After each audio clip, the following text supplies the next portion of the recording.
Welcome to Google Ads Unleashed, the podcast that helps you harness the power of Google Ads. And now your host, Jeremy Young.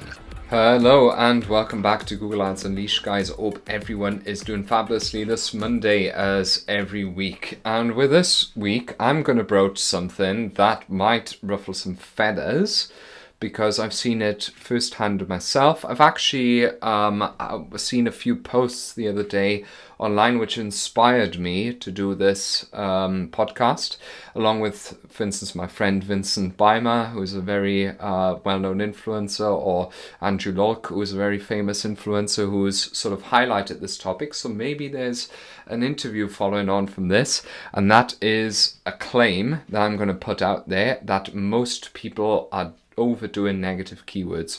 So I'll be honest, until very recently and this sounds nuts, right? Jeremy, what the hell are you talking about? Negative keywords is one of the core things that you need to do in order to, cut wastage in an ad account, to teach Google to search for the right kind of search terms in, your prospecting campaigns, etc., etc. But you are wrong. Most people are overdoing it now, and until very recently, we've been doing negative keywords, quite frankly, the old-fashioned way, but now we've changed our minds on it completely, and I'm here to change your minds on it as well, and to educate you. So why do most people overdo negative keywords? I think something that I've really realized was last year. So last year, I had a client for maybe 2 or 3 months, and it didn't go well.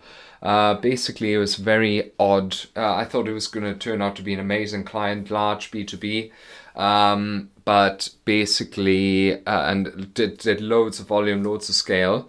But basically, what had happened is that they didn't trust their own data, which sounds weird. Basically, what had happened was that they couldn't understand that volume of inquiries doesn't actually equal, value of inquiries, right? So we've implemented offline conversion tracking, had a lot fewer inquiries, generally speaking, but they were all a lot more profitable and a lot more valuable. I'm pretty sure that I've done a podcast episode on that. And it turns out their only goal was really to fill up the call centers, right? So they expanded the call center and they just wanted to have them busy in the call center and valued volume over value, which is really strange. But there we go. That's why we weren't turns out to not be the right agency with them.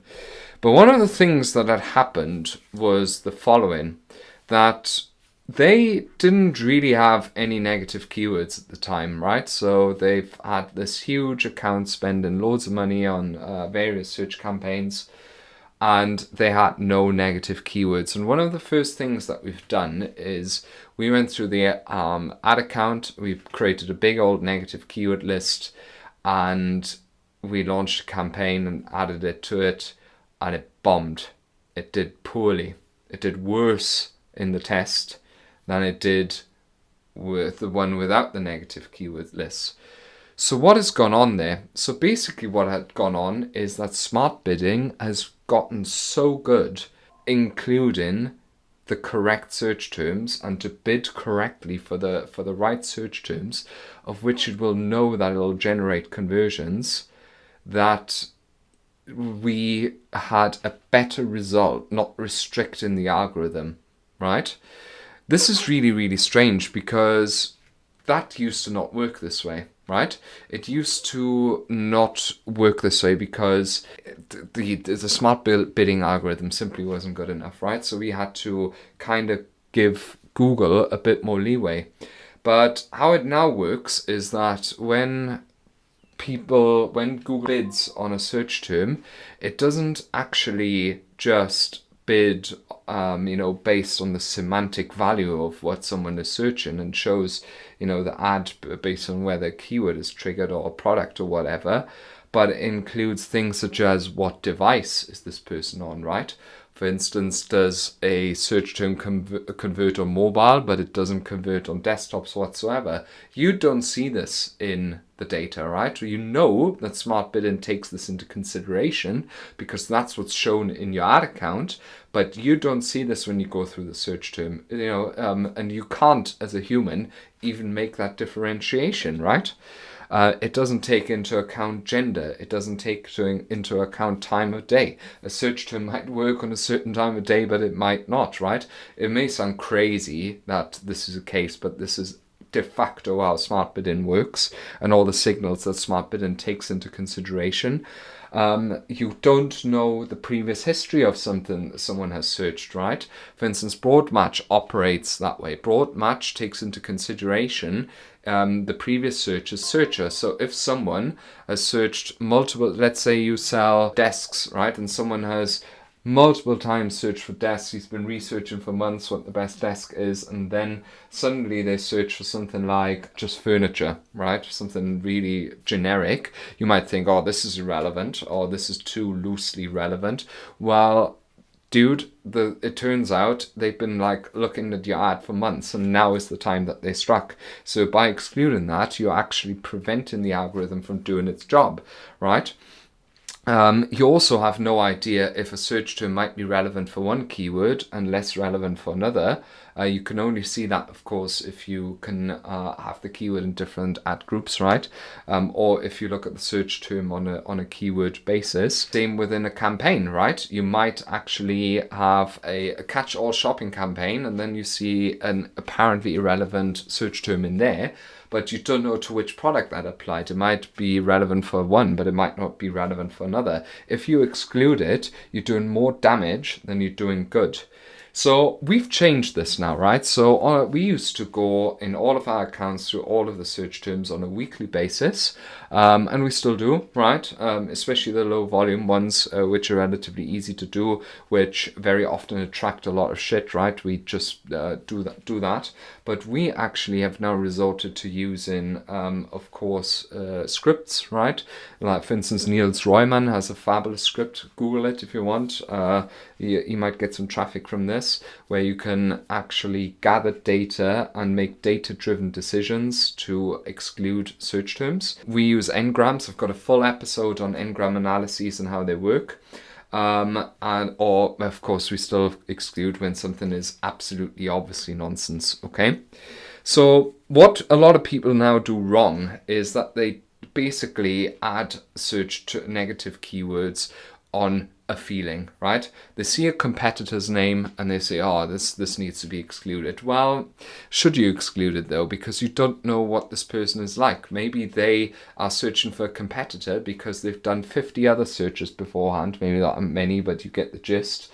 Looking at all the various things in the market, right? And they are just at the moment, and for the 10th time your ad is shown, and that is maybe the final time where they actually pull the trigger.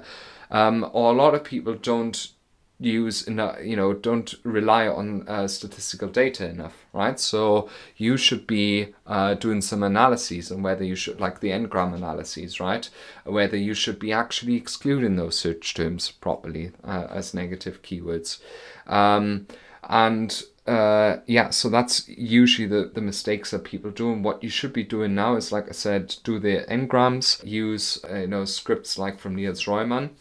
Obvious nonsense can always go, and what you should be doing is on low volume accounts or when you have just recently launched a new ad account. Then the smart bidding algorithm just does not have enough data in order to make an informed decision. So that is where you need to jump in and sort of steer it in the right direction. With new ad accounts, for instance, we do negative keywords on a daily basis until it's stabilized itself. And then sort of start progressing to our normal SOPs, which we've now rewritten. Or we do this with, let's say we got a few B2B clients who are still on manual bidding, right? Because it's so niche and so low search volume that there's no smart bidding involved, basically. That is where we sort of supplement there on a regular basis as well.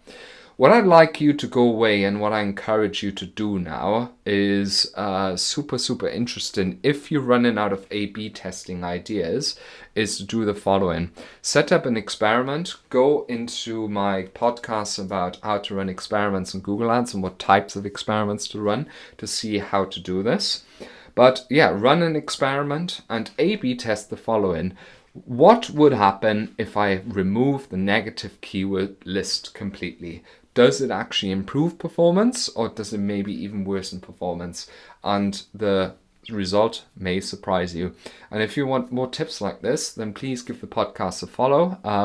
You can also reach out to me personally at jeremy@younganddigital.marketing or on LinkedIn, Jeremy Young Google Ads. I would love to have a chat with you, see if I can help you, and especially e-commerce founders. We got some spots available still for Q4 coming up now. We're expanding the agency and recruiting at the moment. So we've got some more slots to fill to help you get your best Q4 ever. This has been Jeremy Young with Google Ads Unleashed, your personal Google Ads expert, and I wish you a happy and productive week ahead. Thank you for listening to Google Ads Unleashed. To connect with Jeremy, check him out online at www.younganddigital.marketing. We'll see you next time.